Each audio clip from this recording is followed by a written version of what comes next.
कई सौ साल पहले दुनिया में 4 कबीले हुआ करते थे जो थे अग्नि, पानी, हवा और धरती। और सालों से ये आपस में बड़ी शांति से रह रहे थे। और फिर अग्नि कबीले ने बाकी सब पर हमला कर दिया और अब सिर्फ एक ही इंसान दुनिया में शांति ला सकता था जो इन चारों कबीलों की शक्तियों का मास्टर होगा। उसे वो सब लोग अवतार कहते थे। अवतार के गायब होने के 100 साल बाद साउदर्न वाटर विलेज में दो भाई बहन सोका और कटारा खाने की तलाश में थे। उनके माता पिता की मौत अग्नि कबीले से लड़ते हुए हुई थी। खाना खाते वक्त उन्हें बर्फ के नीचे एक अजीब सी रोशनी दिखी। कटारा ने बर्फ तोड़कर उसे निकालने की कोशिश की और उसकी इस हरकत से बर्फ में बड़ी बड़ी दरारें पड़ गई और नीचे से एक बहुत बड़ा बर्फ का गोला बाहर निकला। कटारा ने पास जाकर उस बर्फ के गोले को तोड़ना शुरू किया, पर एकदम से उस गोले में से रोशनी निकलने लगी। रोशनी के खत्म होने के बाद दोनों ने पास जाकर देखने का फैसला किया। पास जाकर उन्होंने देखा कि एक छोटा गंजा बच्चा वहाँ एक बहुत बड़े जानवर के साथ पड़ा हुआ था। इसके बाद वो दोनों उसे अपने साथ अपने गांव ले गए, जहाँ कटारा ने उस लड़के के शरीर पर कई टैटूज देखे और उससे बर्फ में फंसने की वजह पूछी, जिस पर उस लड़के ने बताया कि वो अपने जानवर के साथ टहलने निकला था और एक खतरनाक तूफान की वजह से वो लेक में फंस गया। तभी सोका उन बच्चों को लेकर टेंट में पहुंचा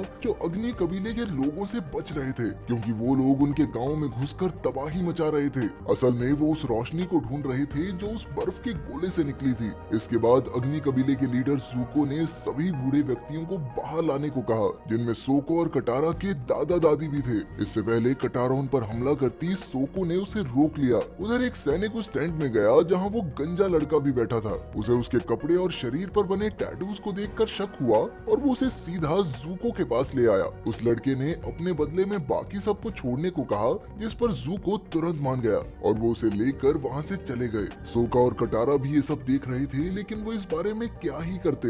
अचानक उन्हें बाहर कुछ बच्चों के चिल्लाने की आवाज आई जो उस बहुत बड़े दिव्य जानवर के पैरों को पकड़कर हवा में झूल रहे थे। इसके बाद उन्हें बाइसन का इस्तेमाल करके उस लड़के की मदद करने का आइडिया आया। वो इसकी इजाजत लेने के लिए अपनी दादी के पास गए, जिन्होंने उन्हें अवतार के बारे में कई बातें बताई। इससे उन्हें ये भी समझ में आया कि अग्नि कबीले के लोग आखिर उस लड़के के पीछे क्यों पड़े थे। उधर जहाज पर जूको के अंकल लोआ ने उस बच्चे के अवतार होने के कई टेस्ट लिए और ये साबित हो गया कि वो सच कह रहा है, क्योंकि वो आग, पानी और पत्थर तीनों को काबू कर सकता था। ये पता लगने के बाद कि वो लड़का अवतार है, लोआ उसके साथ बड़ी इज्जत से पेश आने लगा। लेकिन जूका ने बड़े बेकार तरीके से कहा कि उसे अग्नि कबीले का हिस्सा बन जाना चाहिए, जिस पर अवतार ने मना कर दिया और मौका मिलते ही वहाँ से भाग गया। उन्होंने उसे रोकने की पूरी कोशिश की, लेकिन रोक नहीं पाए। वहाँ से भागकर वो सीधा सोका और कटारा के पास पहुँचा। इसके बाद वो उन दोनों को अपने गाँव में लेकर गया, जो एक पहाड़ की चोटी पर बना हुआ था। उसके गांव के सभी लोग हवा पर काबू कर सकते थे। वहां पहुंचकर उसने सोका और कटारा को बताया कि उसका नाम एंग है और उसके उड़ने वाले बैल का नाम है अप्पा। एंग को अभी तक एहसास नहीं हुआ था कि अग्नि कबीले ने उसके गांव पर हमला करके सबको मार दिया था। वो बार बार अपने दोस्त को बुलाने की कोशिश कर रहा था। कुछ देर बाद कटारा ने एंग को अग्नि कबीले के हमले के बारे में बताया, जो उन्होंने सिर्फ इसलिए किया था क्योंकि वो जानते थे कि अगला अवतार हवा पर काबू करने वाले कबीले से ही निकलेगा। तभी एंग को अपने जिगरी दोस्त का नेकलेस मिला जो कंकाल बन चुका था। एंग समझ गया कि अब हवा को काबू करने वाला वो आखिरी एयर बेंडर बचा है। उसके परिवार और पूरे कबीले की हत्या सिर्फ इसलिए कर दी गई क्योंकि वो वहाँ पैदा हुआ था। उसका मन बहुत सारी भावनाओं से भर गया और तभी अपने दिमाग में वो ड्रैगन स्पिरिट से पहली बार मिला। उधर जहाज पर अग्नि कबीले के कमांडर जाओ ने जूको और लोआ को डिनर पर बुलाया। जाओ ने सबके सामने जूको को कमजोर बताकर उसका मजाक उड़ाया और कहा कि वो अपने बाप का बेटा कहलाने लायक तभी बनेगा अगर वो अवतार को पकड़ कर ले आए। जूको इस बात से बहुत गुस्सा हुआ और उठकर वहाँ से चला गया, लेकिन जाने से पहले उसने जाओ को वादा किया कि वो अवतार को सबसे पहले पकड़ेगा। असल में जूको के पिता ही अग्नि कबीले के राजा हैं। उधर रास्ते में चलते हुए एंग, सोका और कटारा के पास एक लड़की भागते हुए आई, जिसके पीछे अग्नि कबीले के सिपाही पड़े हुए थे। अपनी पहचान छुपाने के लिए एंग ने अपने सर को ढक लिया। कटारा ने उनका मुकाबला करने की कोशिश तो की, पर उसका अपनी शक्तियों पर पूरी तरह काबू नहीं था, इसलिए उसने गलती से अपने भाई सोका को ही जमा दिया। अंत में उन सभी को कैदी बनाकर धरती कबीले के गांव में लेकर गए। वहां जाकर उन्होंने देखा कि धरती कबीले के लोगों से जबरदस्ती दिन रात मजदूरी करवाई जाती है। ये सब देखकर एंग को बहुत बुरा लगा और उसने उन्हें आजाद करने के लिए सबको एकजुट करने की कोशिश की। जैसे ही उन्हें पता चला कि वो अगला अवतार है तो उसे अपनी तरफ देखकर उनका हौसला बहुत बढ़ गया और उन्होंने मिलकर अग्नि कबीले के सारे सैनिकों को हरा दिया। लेकिन एंग के पास अभी अपनी पूरी शक्ति नहीं आई थी, क्योंकि अभी तक वो सिर्फ हवा की शक्तियों को ही काबू करने में मास्टर था और अभी पानी, आग और धरती की शक्तियों पर काबू पाना उसे सीखना है। उसने बताया कि 100 साल पहले जब उसे पता चला कि वो अगला अवतार होने वाला है तो वो इस जिम्मेदारी से डरकर वहाँ से भाग गया था।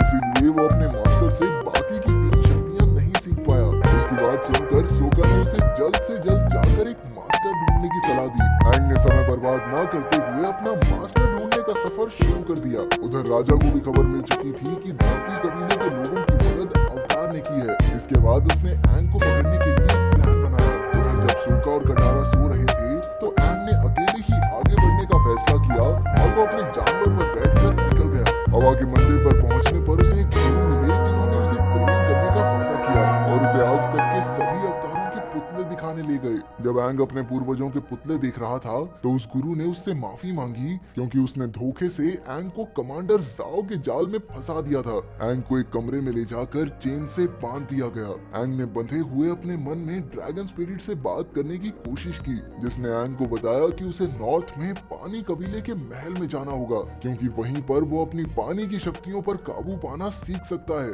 आंखें खुलने पर जाओ उसके सामने खड़ा था। जाओ ये देखकर हैरान था कि अवतार एक बच्चा है, क्योंकि उसके हिसाब से तो उसकी उम्र 100 साल से ऊपर होनी चाहिए थी। इसके बाद जाओ ने सबके सामने जाकर ये कहा कि उन्हें अवतार से डरने की कोई जरूरत नहीं है, क्योंकि वो अभी एक छोटा बच्चा है। जाओ की स्पीच के दौरान एक आदमी मुंह पर मास्क पहनकर बिल्डिंग के अंदर घुस गया और एक एक करके सभी सैनिकों को ठिकाने लगाकर वो एंग को आजाद करने पहुंच गया। पर तभी जाओ ने उसे देखा और सभी सैनिकों को उसे पकड़ने का ऑर्डर दे दिया। अपनी जान को खतरे में देखकर उसने एंग को ही मारने की धमकी दे डाली, जिसके बाद अवतार की जान बचाए रखने के लिए सभी सैनिक पीछे हट गए और वो एंग को लेकर वहाँ से निकल गया। लेकिन भागते हुए दरवाजे के पास एक तीर सीधा आकर उस आदमी को लगा और चोट के कारण वो नीचे गिर गया। जब एंग ने उसके मुंह से मास्क हटाया तो वो जूको को देखकर हैरान हो गया। एंग ने जूको को वहाँ से निकालकर एक सुरक्षित जगह पर पहुँचाया। इसके बाद एंग सोका और कटारा के साथ ड्रैगन स्पिरिट के बताए मुताबिक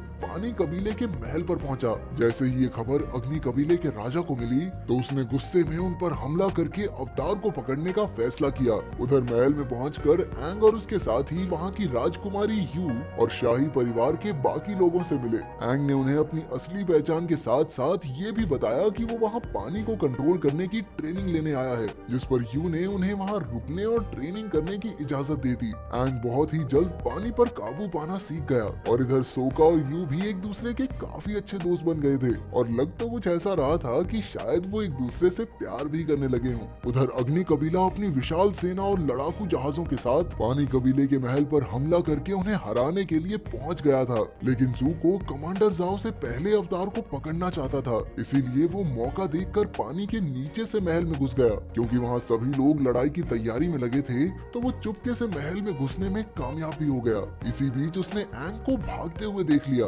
यू एंग को एक ऐसी जगह लेकर गई जहाँ बैठकर वो ध्यान लगा सके, क्योंकि वो अब होने वाली लड़ाई में ड्रैगन स्पिरिट की सलाह चाहते थे। यू और सोका उसे वहीं छोड़कर चले गए, पर कटारा ने वहीं रहकर उसका साथ देने का फैसला किया। तभी थोड़ी देर बाद जूको वहाँ पहुँच गया। उसने कटारा पर हमला करके उसे बड़ी आसानी से हरा भी दिया। उसे रास्ते से हटाने के बाद वो एंग को उठाकर कहीं और ले गया, लेकिन एंग का सारा ध्यान ड्रैगन स्पिरिट से बात करने में था। वो जानना चाहता था कि वो अग्नि कबीले को कैसे हराएं, जिस पर ड्रैगन ने जवाब दिया कि वो इस युद्ध में किसी को नुकसान न पहुंचाए, क्योंकि एक अवतार का काम सभी के बीच शांति बनाए रखना है। आखिरकार अग्नि कबीले के सभी लोग तो बुरे नहीं थे, पर कुछ चुनिंदा लोगों की वजह से सबका नुकसान हो जाएगा। उसने ये भी बताया कि इस युद्ध को खत्म करने के लिए उसकी मदद समुद्र का पानी ही करेगा। आंखें खुलने पर एंग ने देखा कि जूको ने उसे पकड़ रखा था और उसने तुरंत वहाँ से भागने की कोशिश की। अग्नि कबीले के सैनिकों ने हर तरफ तबाही मचा रखी थी। उधर कमांडर जाओ ने लोआ को बताया कि पानी को कंट्रोल करने वाले सैनिकों की शक्ति चांद निकलते ही और बढ़ जाएगी और उस समय वो उन्हें हरा नहीं पाएंगे। लेकिन उसके पास एक खुफिया तरकीब है। असल में वो जानता था कि पानी कबीले की शक्ति का राज एक दिव्य मछली में छिपा है, इसलिए उसने महल में जाकर उस मछली को मारने का फैसला किया। लोआ ने उसे ये करने से मना भी किया क्योंकि इससे दुनिया का संतुलन हिल जाएगा, पर जाओ ने फिर भी उस मछली को मार डाला। ये देखकर लोआ गुस्से से भर गया। जाओ उसे गुस्से में बेकाबू होता देखकर इतना डर गया कि वहाँ से भाग निकला। उधर मछली के मरते ही पानी कबीले के सभी सैनिकों की शक्ति बहुत कमजोर पड़ गई। यू ये देखकर बहुत परेशान हुई और उसने अपने लोगों की ताकत के लिए अपनी कुर्बानी देने का फैसला किया। सोका ने उसे रोकने की बहुत कोशिश की, लेकिन यू नहीं मानी क्योंकि उनके लोगों की शक्ति वापस लाने का